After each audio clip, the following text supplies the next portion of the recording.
It's tough to have a solid opening when I have no idea when you'll watch this video. I want to be polite and welcoming, but saying good morning when you're watching this at 10 at night, a bit confusing. So allow me to let Jim Carrey's Truman Burbank help me out, okay? See? Now everything's covered. Whew. Anyway, welcome to week 4. Welcome to unit 2. Welcome to February. If we can keep this energy up, we can carry this through the first third of the course. You've got this. Unit 1 is in the past, and we are now starting Unit 2. So if you will do me the honor of scrolling down here to the masterclass schedule here on the right, here it is, clicking on the link, and then clicking on the link, and then, there we go. Scrolling down to where it says Unit 2, you can see week 4, okay? It's perfect. As you can see, there are 3 documents for you to look at. We're only going to go over 2 of these because you've already discussed SIRS a couple of weeks ago. And I'm going to quickly show you the sample and directions for Unit 2's paper, which is due down here in week 7. But right now we're going to focus on what we're starting. And then you have the discussion board this weekend, and that's pretty much it. So it's simply pretty easy. Will this finally be the week I go less than 10 minutes? God, I hope so. I'm tired of all these damn long videos. So, let's start talking about the first document and get right into it. What is an informative research essay? Well, it's right here. It's pretty much exactly what it sounds like. This is the Unit 2 paper, and this is how to do it. I'm not a huge fan of the title of the paper because it makes the assignment sound like a straight informational paper. It's not. It used to be called a comparing perspectives paper, which is so much closer to the truth. Basically, what you're going to do is you're going to really dig deep into a minimum of 2 sides of your argument. Obviously, the one side you already agree with and the other side that you don't agree with. For some of you, the one versus the other is very easy because you have a binary argument, one or the other. For others, you have a much more nuanced argument, so you might think outside the box and find a strong side which is one of many. In any case, you'll be looking at the overall perspectives rather than the specific sources this time. This is the key difference from the first paper. And then, you reassemble the pieces into an understandable argument. It's called synthesis. There are a lot of building blocks that you can put together in a way that, well, any way you want, really.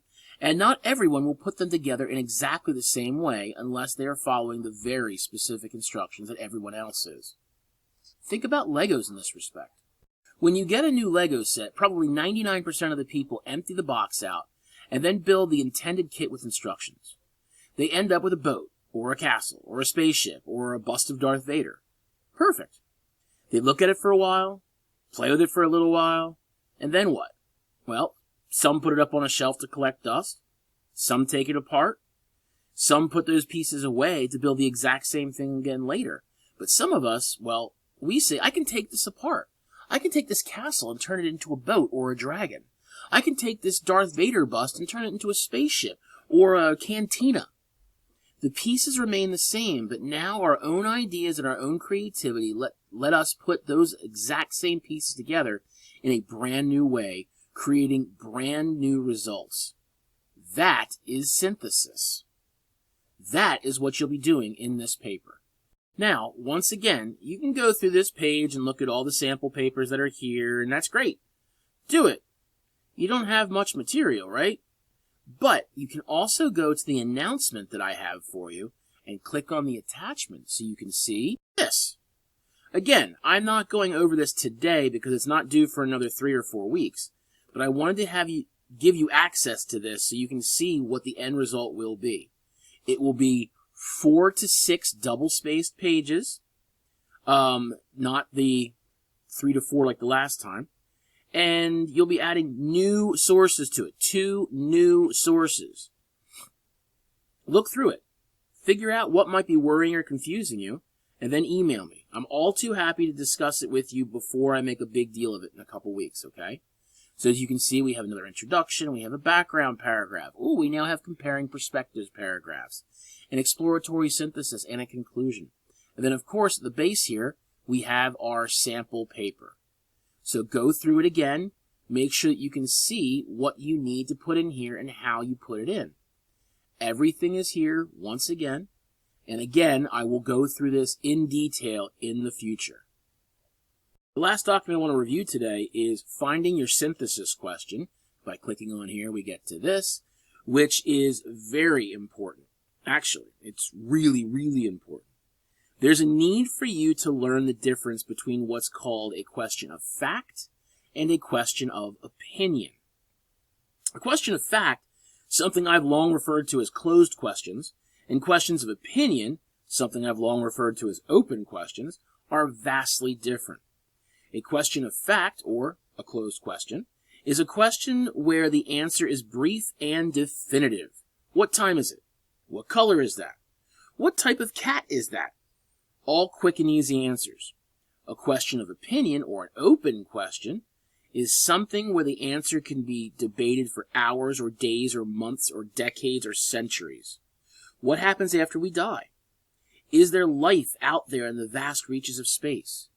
Will the Philadelphia Flyers ever win another Stanley Cup? Sadly, that last answer breaks my heart a little. God, it's tough being a Philadelphia sports fan. Yes, you young people have no idea the decades of heartbreak we old war horses have endured. Don't think just because the Phillies and Eagles have been having a pretty good few seasons, except for this year, everything's great. It's not.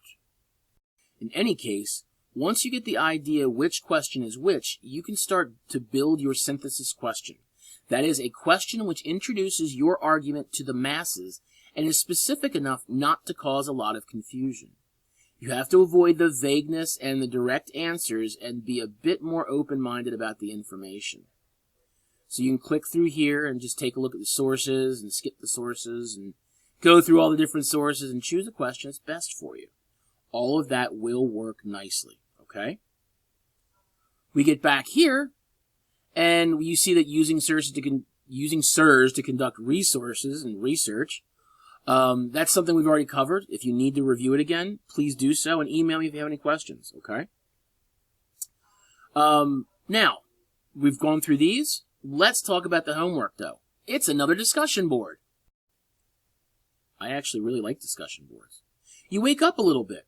If you take it seriously, I can see the wheels turning in your head. I can also see who doesn't give a damn. It's a win-win for me. So, clicking on the discussion board post gets us right over to here.